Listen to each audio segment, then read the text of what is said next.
Olá pessoal, hoje nós vamos dar uma aulinha bem rapidinha sobre essa região tão interessante, tão fundamental para o desenvolvimento de diversos outros povos e civilizações, que é a região da Mesopotâmia. Ela é uma imensa região onde diversos povos e civilizações existiram, ou no caso surgiram nessa própria região do mundo, entre esses dois grandes rios, o rio Tigre e o rio Eufrates. Esses dois grandes rios que vocês podem observar por esse mapa aí e que nós estamos mostrando. Então essa área aqui, essa região entre esses dois grandes rios foi fundamental para o próprio desenvolvimento, para o crescimento de várias civilizações que vão surgir nessa área do mundo. Aí, por exemplo, a própria civilização sumeriana, a civilização babilônica, a civilização assíria, assim como diversas outras civilizações que nós não estamos apenas nomeando aqui, mas que fizeram parte também desse próprio aspecto cultural tão fundamental para a nossa própria história, pelo aquilo que eles primeiro desenvolveram. A primeira delas que nós podemos citar foi a própria civilização sumeriana, essa civilização que é fundamental, e aí vocês dão uma olhadinha naquela minha outra videoaula, ou outras videoaulas sobre esse mesmo tema, sobre a própria civilização sumeriana, porque lá nós especificamos melhor aquilo que eles criaram, aquilo que eles desenvolveram, como por exemplo, técnicas de irrigação, né? Mas os sumerianos é considerado inclusive o berço das civilizações mesopotâmicas, então tendo sido essa primeira civilização a se desenvolver nessa região por volta ali de mais ou menos 3.200 anos antes de Cristo, tendo assim o seu ápice de poder e domínio nessa região por volta de 2.800. Essas datas não são exatamente precisas, mas são datas que nós podemos usar para fundamentar esse próprio entendimento sobre essa civilização que foi a civilização sumeriana,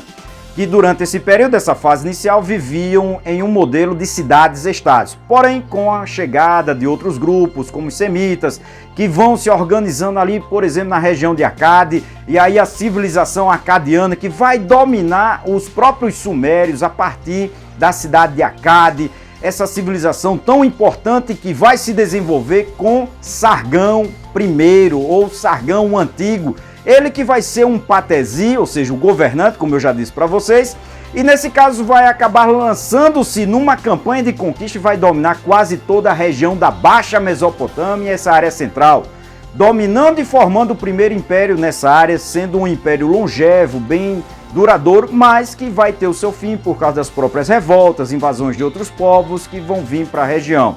E aí mais ao norte, numa região mais central, se desenvolveu outra grande civilização, que é a civilização babilônica. Esse primeiro império babilônico teve ali o seu início por volta de 2.000 anos antes de Cristo, tendo o seu ápice ali do poder por volta dos anos de 1.700 anos antes de Cristo. E o seu mais importante governante nesse primeiro império foi o Hammurabi. Hammurabi fez grandes obras, grandes realizações, mas a mais importante, a mais duradoura foi o próprio Código de Leis, que recebeu o nome dele, o Código de Hammurabi. Esse código contendo 282 leis, sendo a mais importante aquela que vocês nunca devem esquecer, que é chamada de Lei de Talião, ou como é mais conhecida, a lei do olho por olho, dente por dente, mão por mão. Essa lei da reciprocidade, no sentido de que aquilo que você fez vai ser feito com você, então se você matou, será morto. Basicamente é isso, não vou detalhar, veja minha outra videoaula sobre o Império Babilônico que você vai entender melhor.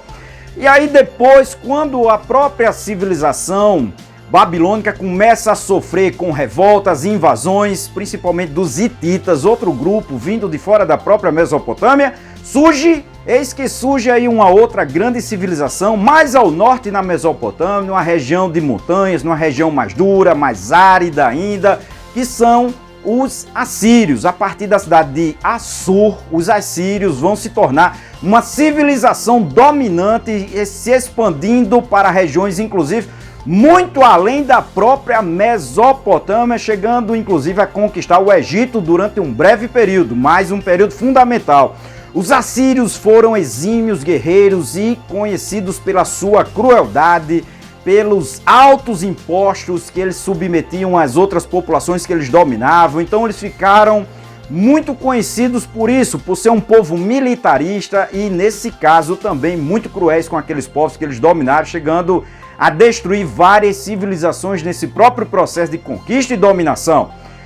Mas eles vão também acabar por ter o seu final. E aí uma série de revoltas, como por exemplo no Egito, na Babilônia, e também somando-se a isso a própria aliança que vai existir fundamentalmente entre a Babilônia, um novo império babilônico criado pelos caldeus e os medos. Essa aliança foi fundamental para progressivamente acabar por destruir o império dos assírios. E, nesse caso, uma vez que eles foram dominados, foram destruídos, o império deles acabou sendo dividido por essas duas potências que vão agora emergir. A Babilônia, esse novo império babilônico, ou neo-babilônico, agora fundado pelos caldeus, e que vão ter no Nabucodonosor, seu principal governante, que, entre outras coisas, ele vai fazer, por exemplo, o transporte à força daquela população da Judéia, né? Eles vão fazer o cativeiro babilônico, quando vão forçar essa população a migrar para a própria Babilônia depois da conquista da Judéia, fazendo com que essa população ficasse nessa região próxima à própria Babilônia. Mas também fez algumas obras muito interessantes, como o próprio embelezamento da cidade de Babilônia, nesse caso sendo ali o criador dos jardins suspensos da Babilônia, essas obras monumentais, grandiosas, fantásticas, que ficaram conhecidas como uma das 7 grandes maravilhas da antiguidade. E aí fica essa dica para todos vocês. Mas como tudo vai tendo o seu final, um dia o próprio Império Babilônico, esse novo Império Babilônico, vai ser conquistado pelos aqueles que eram antes seus amigos, agora não são tão amigos, no caso os persas, liderados por Ciro II ou Ciro o Grande. Ele vai fazer a conquista do Império Babilônico no ano de 539. Então, esse segundo Império Babilônico teve uma vida muito curta. Nós podemos estabelecer ali do ano de 612 a.C., então até o ano de 539 a.C., tendo durado, como eu acabei de falar, pouco para um império, não para uma vida humana. Mas, nesse caso, o Império Babilônico foi conquistado, os persas passam a ser a potência dominante e vão se estender, formando o maior império até aquele momento. E se vocês desejam aprender um pouco mais, vejam minhas outras videoaulas, inclusive outras sobre a Mesopotâmia, sobre os babilônios, os próprios sumérios, porque nós temos outras videoaulas sobre eles, onde nós tratamos de alguns outros pontos que não foram tratados aqui, os assírios, fenícios e diversos outros povos. Então, não esqueçam todos vocês de se inscrever no nosso canal, assim como também é importante que todos vocês enviem essa videoaula para outras pessoas terem um pouco mais de conhecimento sobre essa civilização impressionante, citada na Bíblia. É uma civilização que deixou diversos legados para todos nós. Então, gente, estamos se despedindo. Até a próxima!